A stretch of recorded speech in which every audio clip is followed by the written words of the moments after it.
오늘 본문은 지난주에 이어서 야곱이 드디어 이삭의 축복을 받고 밧단 아람에 도착한 것을 기록하고 있습니다. 그는 베델에서 하나님을 만났습니다.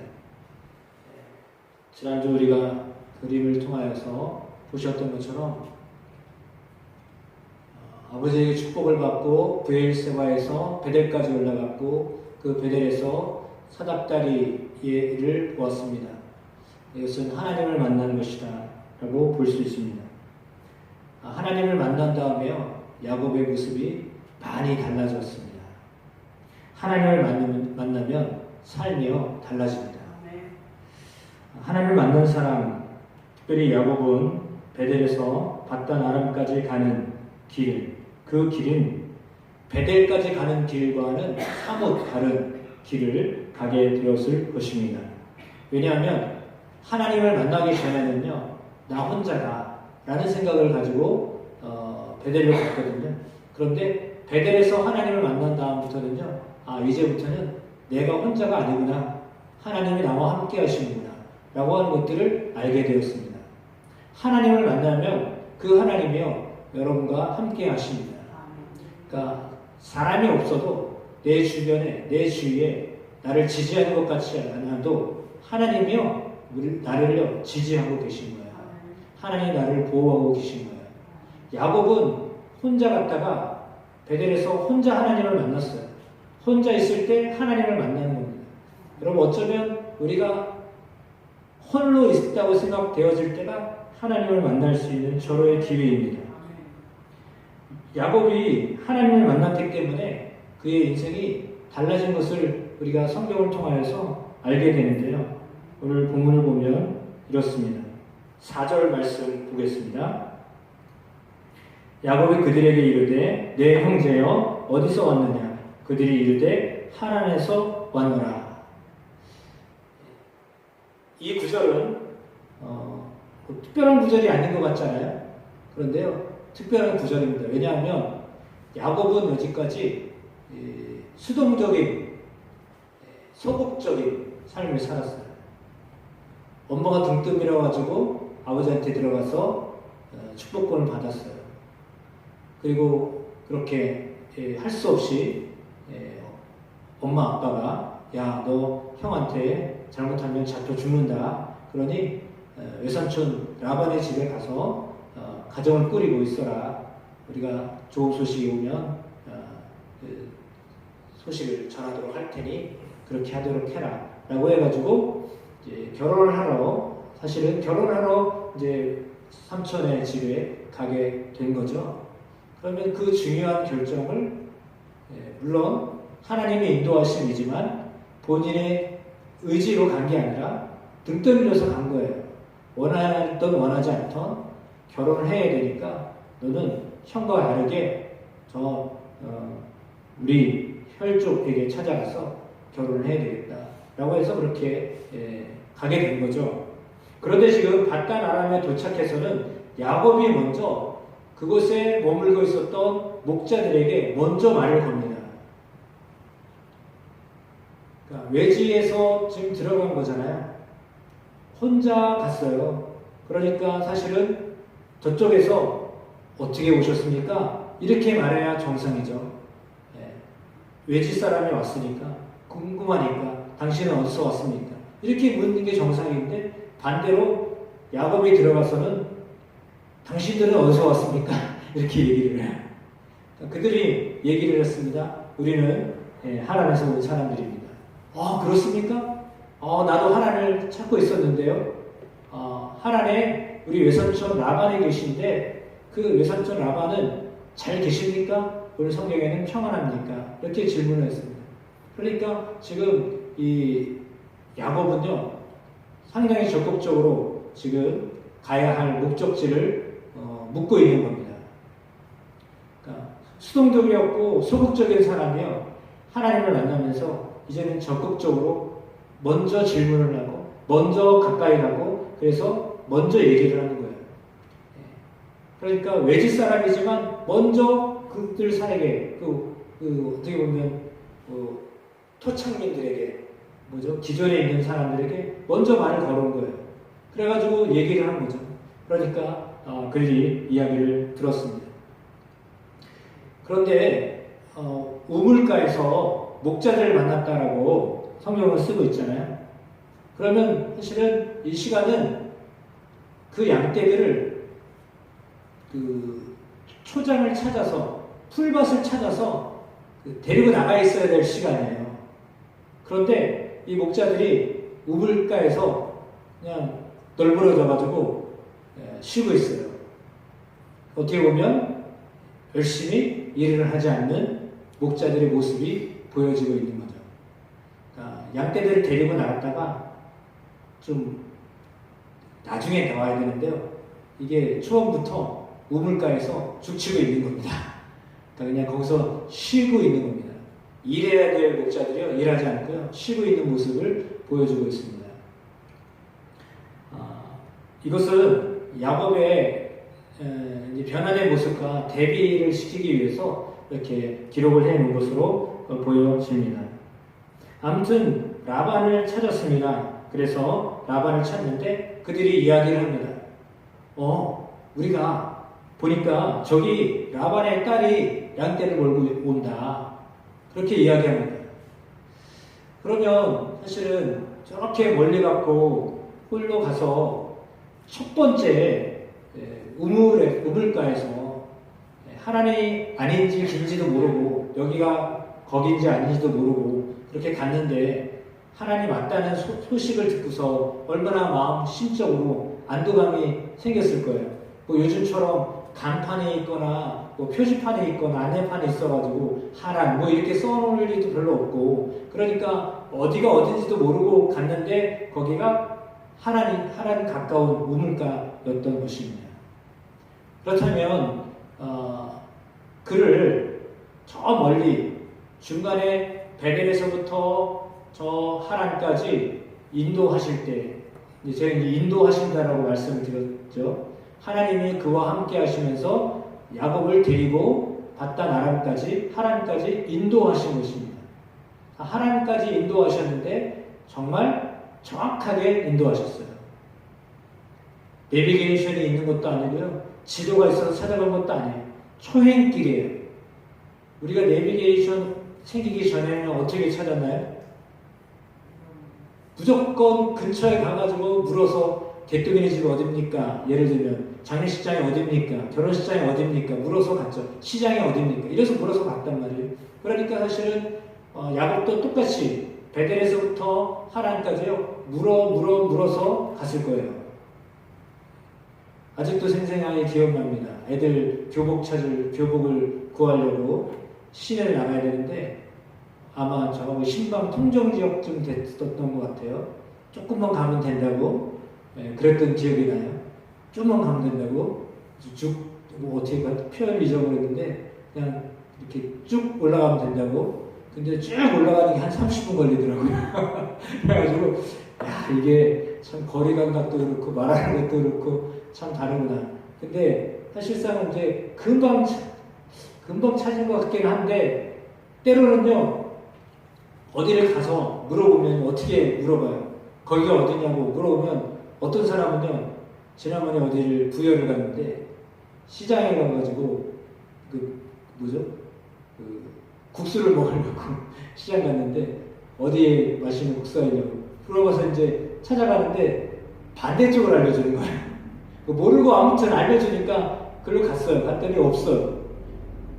그래서 할 수 없이 이 앱을 켜서 이제 반대쪽에 있는 거를 봤는데 그런 거예요. 사람이 알려줬잖아요. 그럼 그 동네 사람이 알려주면 정확할 거 아니에요? 근데도 때로는 엉뚱한 데를 가게 해요.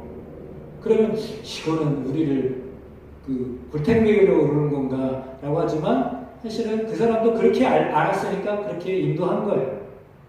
때로는요, 우리를 사람들이 그게 바른 길이야, 이게 옳은 길이야 라고 알려주지만 자기도 그게 옳은 길인지도 모르고 알려줄 때가 있어요. 사람이 알려줄 때는 그래요. 사람의 인도를 받을 때는요, 그게 정확하게 옳은 길이야 라고 알려줬는데 실상 확신이 있어서 알려줬지만 잘못된 확신일 수도 있어요. 사람의 인도는요, 그렇게 잘못된 길을 가도록 우리를 마침 잘 맞는데요. 우리가 여기를 가야 되는데 거기가 맞습니까? 그러면 맞습니다. 쭉 가십시오. 근데 사실은 반대 길이거든요. 그런 걸 경험해 보면 아마도 바단 아람까지 가는 길이 그렇게 만만치는 않았을 겁니다. 그러나 하나님이 그때마다 그렇게 좋은 사람들, 정말 정확하게 그 길을 알았던 사람들을 만나서 하나님까지 가게 한 거죠. 그것은 하나님의 인도하심이었습니다. 우리의 인생의 여정을 목적지는 알아요. 우리가 어디를 가야 한다, 어딘가를 가야 한다는 목적지는 아는데 그 목적지를 가기까지는요, 그 여정이 쉬운 게 아니에요. 금방 가는 게 아니에요. 저 거리만 해도요, 한 달 거리를 해요. 한 달 거리. 한 달을 가는 거리인데 얼마나 힘들었겠어요. 그렇죠? 근데 정말 끝에 가서 아주 정확하게 하나님이 그가 라헬을 만나게 하신 거예요. 그러면 그 라헬을 만났을 때 얼마나 기뻤을 것 같아요. 하나님이요, 라헬을 딱 만나게 하셨는데 라헬이 첫눈에 싹 들어왔습니다. 한눈에 반한 거죠. 첫눈에 반한 거죠. 보니까 목자가 이끌을 양무리를 여자가 데리고 나왔어요. 그러면 이 라헬이라는 여자가 라반의 딸인데, 둘째 딸이라고 하는데, 이렇게 일도 잘하는 여자예요. 적극적인 여자예요. 그래서 얘기를 했죠. 내가 우리 리브가의 아들인데 외삼촌 만나러 왔다라고 하니까 그 자리에서 그냥 이렇게 껴안습니다. 껴안고 입을 맞춥니다. 너무 반가운 거잖아요. 근데 사실상 야곱은 라헬이 너무 마음에 들어서 이렇게 인사이지만 진심으로 했던 것 같습니다. 라헬이 느꼈을지 몰라도 그랬습니다. 그래서 첫눈에 아마 또 라헬의 눈에 싹 들어왔습니다. 그리고 이제 그 소식을 라반에게 알려줬죠. 그래서 라반이 이제 라헬과 함께 다시 우물가에 있던 이 야곱을 데리고 집으로 돌아가게 됩니다. 집으로 돌아가서는 너무 반가운 거죠. 진짜 내 혈육이구나. 알아보니까 진짜 혈육이에요. 조카가 왔습니다. 그런데 이 조카가 어떤 일을 했냐면 우물가에서, 그러니까 성경에 나와 있듯이 우물가에 그 우물에 뚜껑이 있었어요. 우리는 대부분 나무 뚜껑이잖아요. 근데 여기는요, 돌 뚜껑이에요. 근데 돌 뚜껑이라서 혼자는 못 움직여요. 오늘 성경 1, 2, 3절에 나와 있듯이 양들이 모였을 때 그 목자들이 힘을 합쳐서 그 우물 뚜껑을 덮어요. 그리고 다시 열어요. 그 일을 같이 하는 거예요. 근데 라헬이 오는 걸 보고서 야곱이 힘이 나가지고 혼자서 그 우물 뚜껑을 열었어요. 그리고 물을 먹였어요. 이걸 어떻게 해석을 해야 될지 모르겠어요. 여러 명이 해야 될 거를요, 라헬을 첫눈에 반해가지고 힘이 솟아가지고 마치 삼손처럼 힘이 솟아서 우물 뚜껑을 열어버렸어요. 그리고 물을 줬어요. 그러면 사실은 여럿이 해야 될 것을 야곱 혼자 할 수 있었다라고 하는 것은 어디서 이런 힘이 나왔을까요? 여러분 생각을 해보세요. 어디서 이런 힘이 나왔을 것 같아요? 두 가지죠. 사랑의 힘이죠. 자기가 사랑하는 여자 라헬이 진짜 얼굴도 이쁘고 리더십도 있고 일도 잘하고 이런 사람이 딱 오는데 그냥 마음에 용기 나고 힘이 나고 그래가지고 뚜껑을 열고서 확 젖혀가지고 열었다는 거잖아요. 그러면 우리는 두 가지를 생각할 수 있어요. 하나는 라헬을 정말 사랑했구나. 첫눈에 반해서 진짜 사랑하였구나 라고 하는 것을 알 수 있습니다. 두 번째는 뭐냐면 하나님이 그에게 그런 힘을 주셨구나 라는 것을 알 수 있습니다. 본래는 혼자는 안 되는 거잖아요. 여럿이 해야 되는 건데요. 그걸 혼자 했다라고 하는 것은요, 그 순간 하나님이 그에게 힘을 주신 거예요. 그러니까 갑자기 힘이 세진 거예요. 그러니까 그렇게 봐야 될 것 같아요. 그게 정상이에요. 그래서 다른 사람의 도움 없이 혼자서 뚜껑을 열고 닫고 그 일을 하나님이 하게 하셨다라고 하는 것입니다.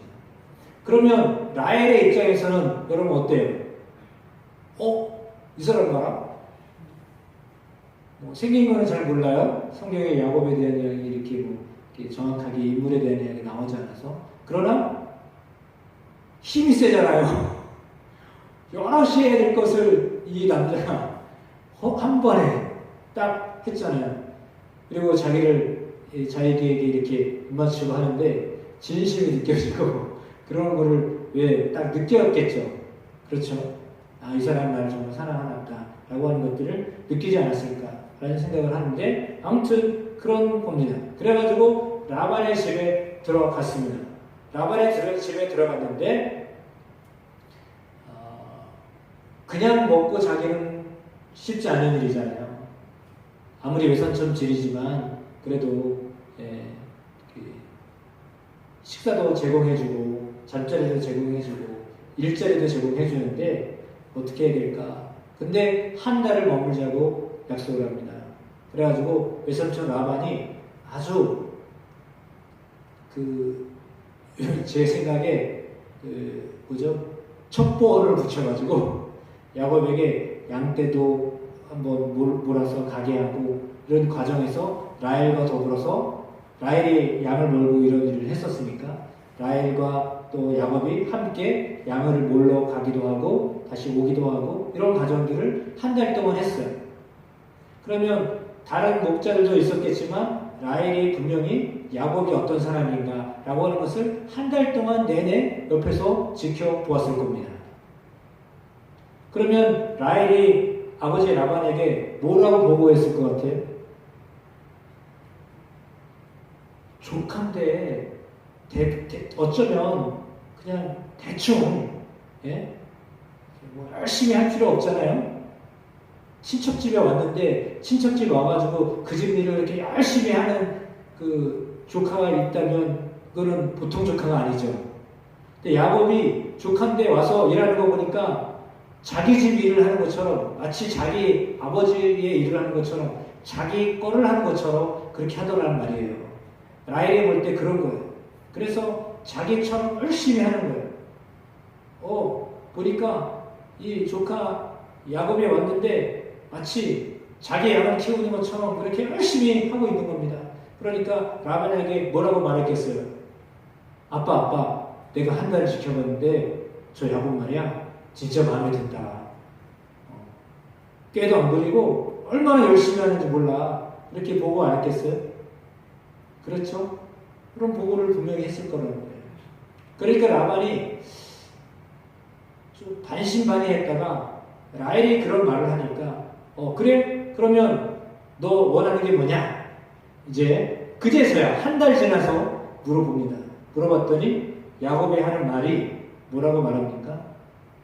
그 딸이 마음에 들잖아요. 라헬이 첫눈에 반했고 한 달 동안 지켜보니까 진짜 마음에 들고, 그러니 삼촌한테 삼촌 둘째 딸 내게 주십시오. 나 라헬이 마음에 듭니다. 결혼해야 되겠습니다. 그렇게 아주 당당하게 말을 했어요. 그러니까 라반이 얘기합니다. 그래? 그러면 결혼해. 그런데 약속을 해라. 무슨 약속입니까? 라헬이 너의 짝이 되려면 7년을 나한테 무료로 봉사해야 돼. 7년 동안 품삯을 안 줄 건데 너 그 품삯이 네가 맨몸으로 왔으니까 남자는 지참금을 가지고 와서 신부를 얻어야 될 거 아니야. 그러니 너는 7년 동안 지참금을 만들어라. 내가 무보수로 일하게 하지만 그것이 다 계산돼가지고 지참금으로 내가 받는 거나 퉁치자. 이렇게 돼가지고 그러면 좋습니다 라고 하면서 무보수로 7년을 일하도록 했어요. 성경에 뭐라고 되어 있냐면 라헬을 사랑하기 때문에요 수일처럼 여겼다 이렇게 이야기하고 있거든요. 그러면 사랑하면 시간이 문제가 아니야. 사랑하면 7년을 그 라헬을 자기 아내로 맞이하려고 7년을 애썼어요. 1, 2년은 아니에요. 3년이 아니에요. 7년을 그 여자를 자기 아내로 삼으려고 7년을 수고했대요. 진짜 이런 사람이 있을까요? 야곱이 정말 그 일을 한 거예요.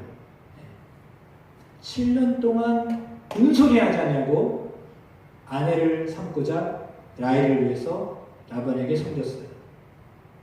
그래서 7년이 됐어요. 근데 외삼촌 라반이 아무 소리가 없어요. 7년이 됐어. 날짜 계산 다 했을 거 아니에요. 요즘 말로 이야기하면 디데이를 정했을 거 아니에요. 거꾸로 며칠 남았다. 몇 달 남았다. 다 계산하고 있었을 거 아니에요. 그래서 정확하게 그날 돼가지고 얘기를 했더니 미리 그 전부터 얘기를 해야 될 거 아니에요. 7년 되겠냐니까 되기 전에 내가 이제 준비한다. 결혼식도 준비하고 하자. 이래야 될 거 아니에요. 근데 그게 아니라 야곱은 들떠가지고 결혼식 할 걸로 마음먹고 이렇게 들뜨고 있는데 정작 장인에게 할 외삼촌 라반은 아무 소리도 없는 거예요. 그러니까 따지는 거죠. 아니 삼촌 나하고 약속을 했으면 약속을 지켜야 될 거 아닙니까? 그랬더니 그래? 나 잊어버렸다. 그러면 해야지. 그러고서 그래 먼저 날짜를 잡아서 결혼시키자 라고 결혼을 시작을 하는데 어떻게 했냐면 주변에 있는 많은 사람들을 초청을 했어요. 첫 결혼식이니까. 여러분 첫 결혼식을 할 때는 하객을 많이 초대를 하잖아요. 우리도 그렇듯이. 그때도요 첫 결혼식이기 때문에 수많은 하객들을 불렀어요. 그래가지고 낮에 결혼식 연회를 시작했습니다. 주로 밤에 결혼식을 하잖아요. 그동안 지역은 낮에 덥기 때문에 낮에 안 해요. 밤에 결혼식을 하게 되는 거예요. 밤에 결혼식을 하는데 보니까 아마도 술에 혼미해진 것 같아요. 정신이 왔다 갔다 한 것 같아요. 더군다나 고대 결혼식을 할 때 그 신부는 어떻게 하냐면 면사포를 써요. 그래가지고 얼굴을 가려요. 그 얼굴을 가린 채 신부가 신방에 들어가요. 그러니까 신랑이 신부 얼굴을 못 본 채 맞이하게 되거든요. 근데 그 낮에 라반이 아마 계획적으로 야곱에게 술을 많이 먹인 것 같아요.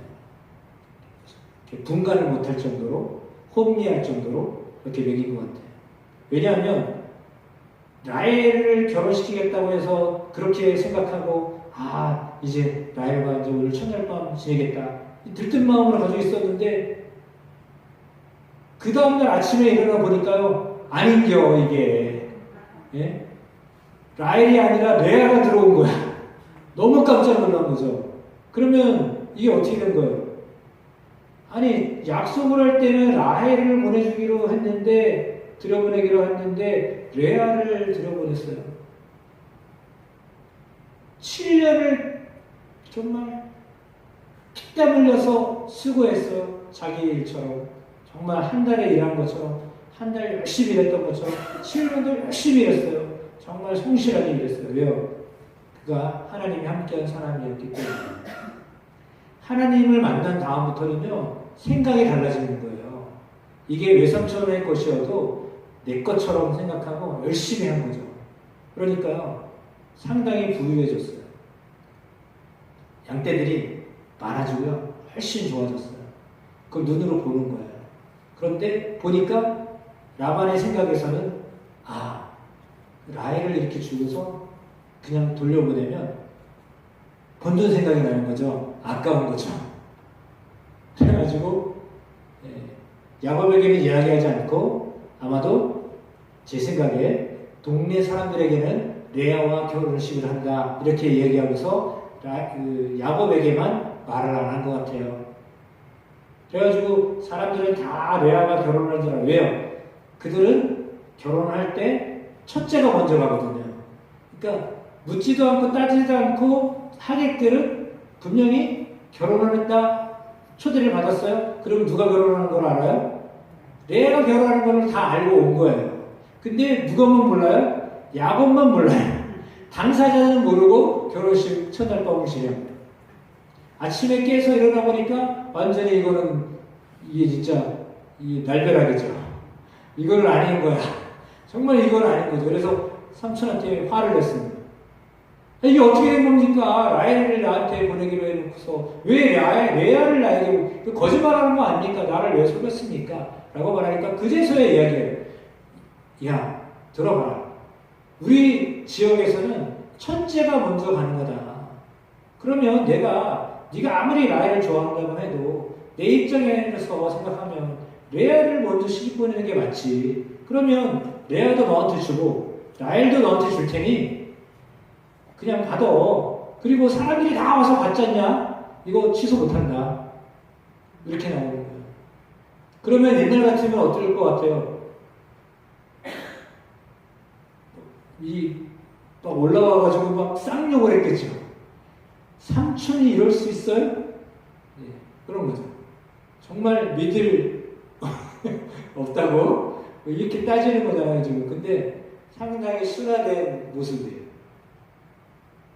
그러면 이 모습은 참 하나님을 만난 사람의 모습이 7년 동안에 야곱이 얼마나 많이 다듬어졌는가를 우리에게 보여줘요. 실은 7년을 열심히 일해서 딱 뚜껑 열었는데 레아가 들어왔을 때요. 상당히 황당하고 좀 그랬을 거예요. 그러나 그럼에도 불구하고요. 한 번 그렇게 삼촌한테 왜 이랬냐고 했지 더 뭐 따지지도 않았어요. 더 뭐라고 하지도 않았어요. 그리고 이번에는 정말 라헬을 너한테 주겠다라고 할 때 똑같이 같은 마음으로 또 7년을 일해야겠다고 한 거예요. 그래서 라헬을 얻기 위해서 14년을 라반에게 무보수로 수고했어요. 이 과정을 보면 이렇습니다. 아버지를 속였잖아요. 형 대신 들어가서 아버지를 속였잖아요. 둘째가 들어가서 첫째인 것처럼 하고서 아버지를 속였잖아요.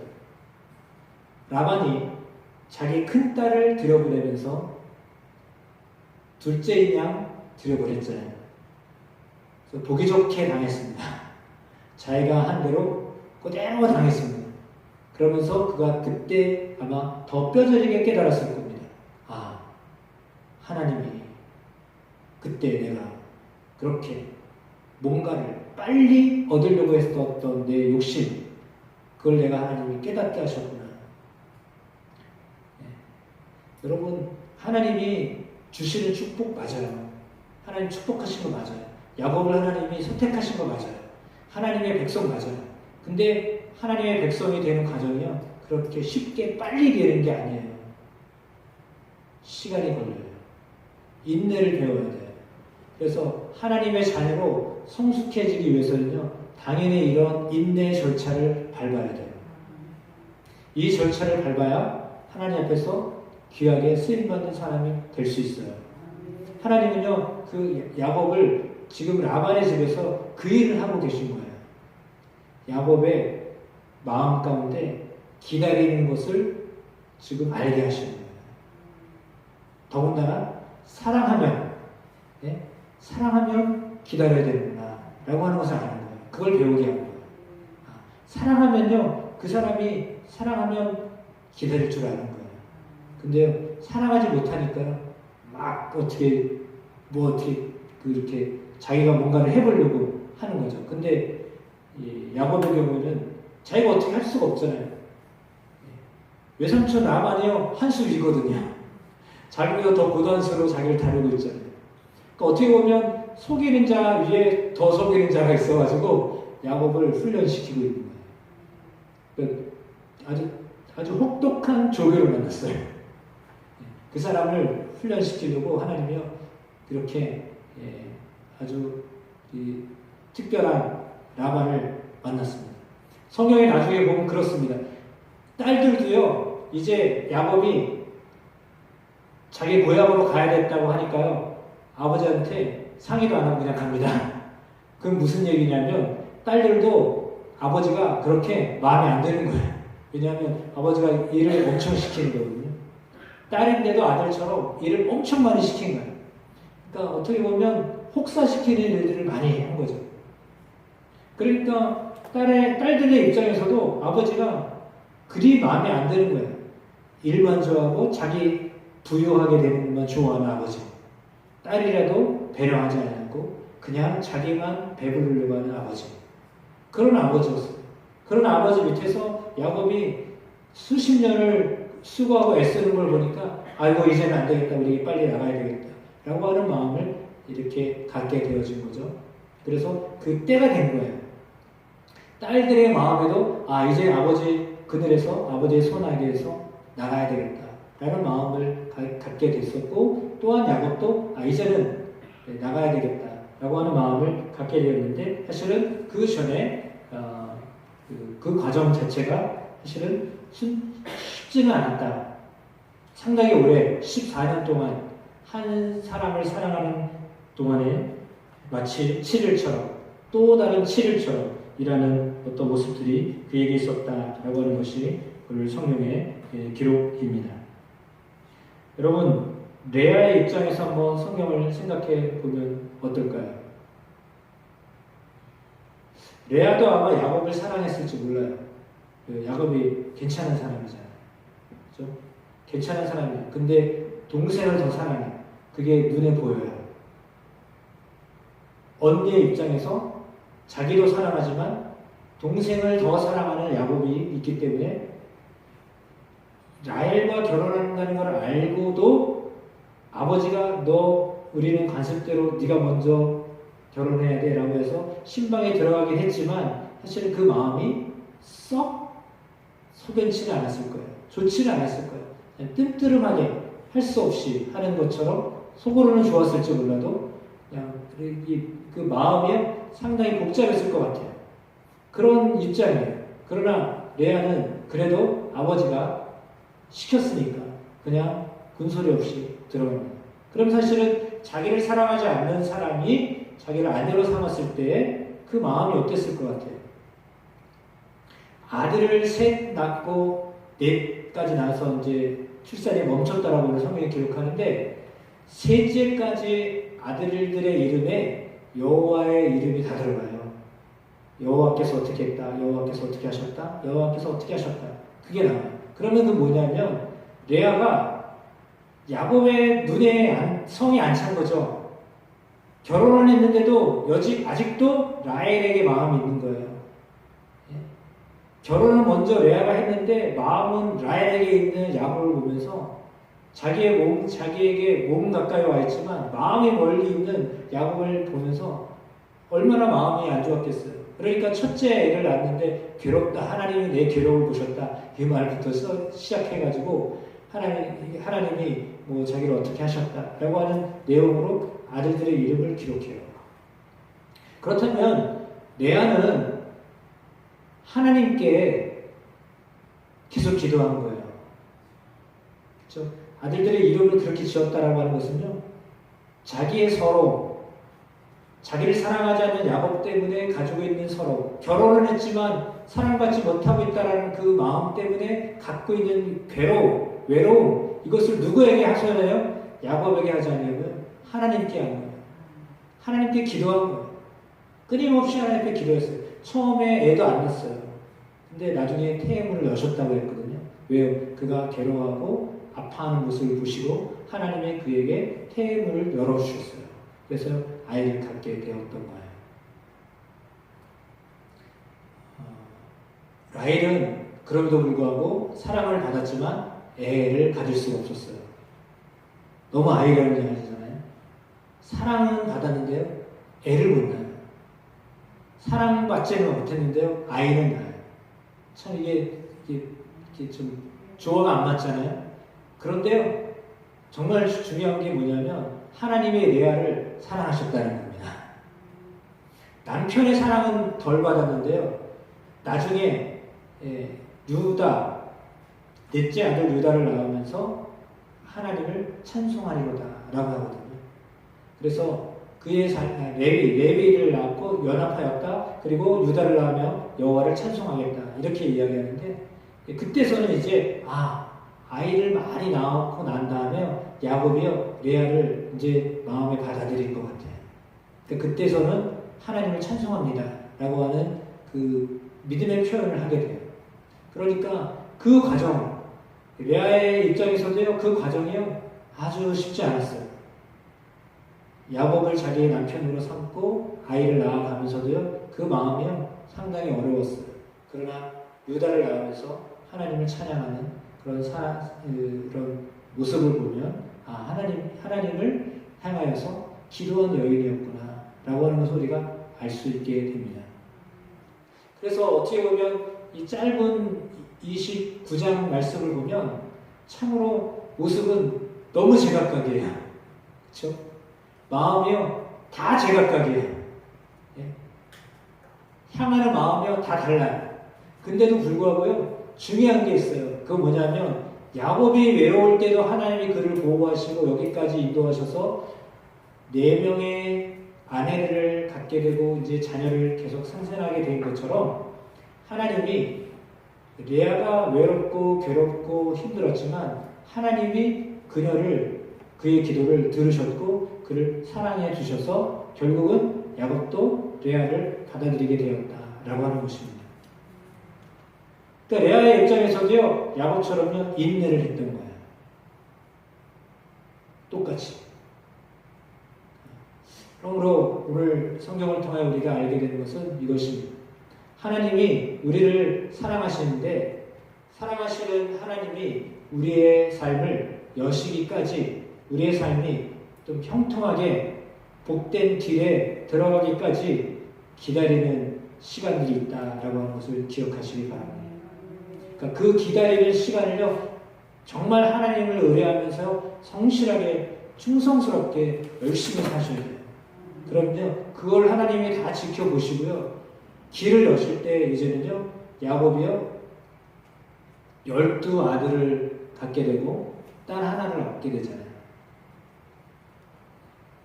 놀라운 축복이에요. 이거는. 생각을 해보세요. 자기 아버지는 어땠나요? 아버지 이삭은요 혼자였어요. 근데요 야곱은 둘째로 태어났는데요 아들을 12를 낳았어요. 그리고 딸 하나도 낳았어요. 그러면 사실은 한 명이 12명이 된 거잖아요. 그죠? 그러니까요. 그리고 에서도 사실 12부족을 갖게 됐거든요. 그러면 24부족이 된 거예요. 한 사람이 24부족을 다스리는 조상이 된 거예요. 이삭의 경우에는. 그런 거거든요. 그런데 그 시간은 상당히 오래 걸렸다라고 하는 겁니다. 그래서 하나님이요 우리에게 축복하시는데 쉽게 빨리 축복을 안 하시기가 쉬워요. 그러니까 축복이 더디 열매로 오기가 쉽다는 거예요. 네. 저도 요즘에 뼈저리게 느낍니다. 농사 짓는 게 정말 어렵구나. 이 무더운 여름을 지나가야 열매를 맺는구나 라고 하는 걸 생각해 보면 이 무더운 여름, 이 정말 힘든 여름을 지나지 않으면 열매가 제대로 되지 않아요. 감나무나 이런 나무들이 가을에 그런 맛있게 정말 우리 입에 감이 되기 전까지 이 무더운 여름을 지나기 전에 벌써 막 절반 이상 다 떨어뜨리잖아요. 그리고 이 무더위를 다 지나고 난 다음에 가을에 늦게 감이라고 하는 열매를 맺잖아요. 어쩌면 우리의 인생이요 그런 거예요. 하나님이 우리를 축복하셨다라고 내가 너를 축복한다. 그리고 하나님이 우리에게 너는 내 자녀야, 내 딸이야, 내 백성이야, 내가 너를 보호해 라고 하시지만 그 보호하심이 어떤 열매를 맺기까지는 시간이 많이 걸릴 수 있다라고 하는 것을 알려주고 있는 겁니다. 그때까지요 그냥 여전히 자기가 해야 할 일을 묵묵히 하면 되는 거예요. 뭐라고 해도 또 이렇게 속임을 당하여도 그냥 자기 일을 또 여전히 그냥 그 길을 가면 되는 거예요. 내가 가야 할 길을 가면 되는 겁니다. 하나님이 내게 맡겨주신 사명 야곱의 경우는 양떼를 지키는 일이었어요. 그 일을 그냥 하면 되는 거였어요. 자기가 할 수 있는 일이었잖아요. 그 일을 그냥 누가 뭐라고 그래도 내 사명이고 내가 해야 할 일이니까 그 일을 그냥 하면 되는 거예요. 뭐 인정하다 안 하다 그냥 자기가 할 수 있는 일을 그냥 계속 하면 되는 거예요. 그러면 언젠가는 그 열매에 대해서 하나님이 그 열매를 맺게 하시는 겁니다. 대개만성이라고 우리가 어떤 열매를 맺으려고 할 때요, 속히 빨리 뭔가를 얻으려고 하지 말고 시간이 걸려도 정도를 걸어가시면 하나님은 그 열매를 거두어서 취하게 하세요. 뭔가 빨리 지름길로 가려고 하지 마시고 정도를 갈아가야 돼요.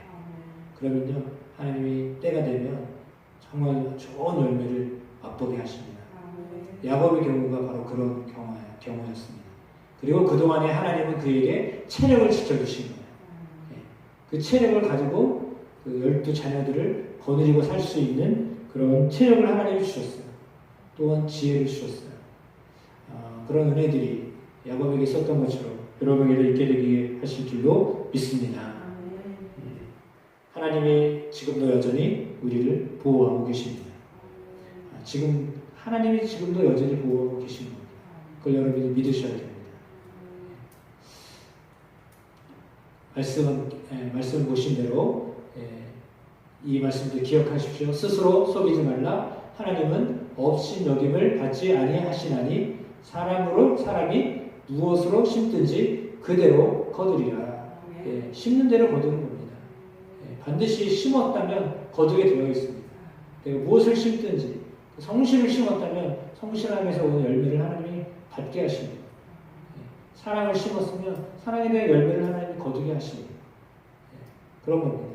그런 은혜들이 여러분 안에도 있게 하실 줄로 믿습니다. 그래서 하나님 앞에 기도하면 하나님이 그 기도에 응답하십니다. 레아에게 하나님이 역사하셨던 것처럼, 야곱에게 역사하셨던 것처럼 그렇습니다.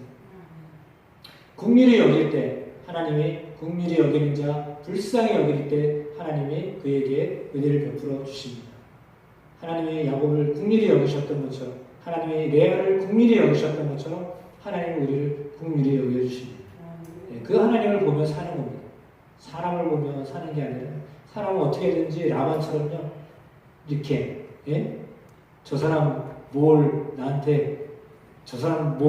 내가 가질까? 사람은 이렇게 덤벼와요. 대개 사람들이 그렇게 와요. 접근해요. 그러나 하나님은 그렇게 다가오지 아니하시고 긍휼히 여기는 마음으로 다가오시고 그런 사람들이 여러분 주변에 많이 있게 되시기를 축복합니다. 또 여러분도 그런 마음이 있게 되기를 축복합니다.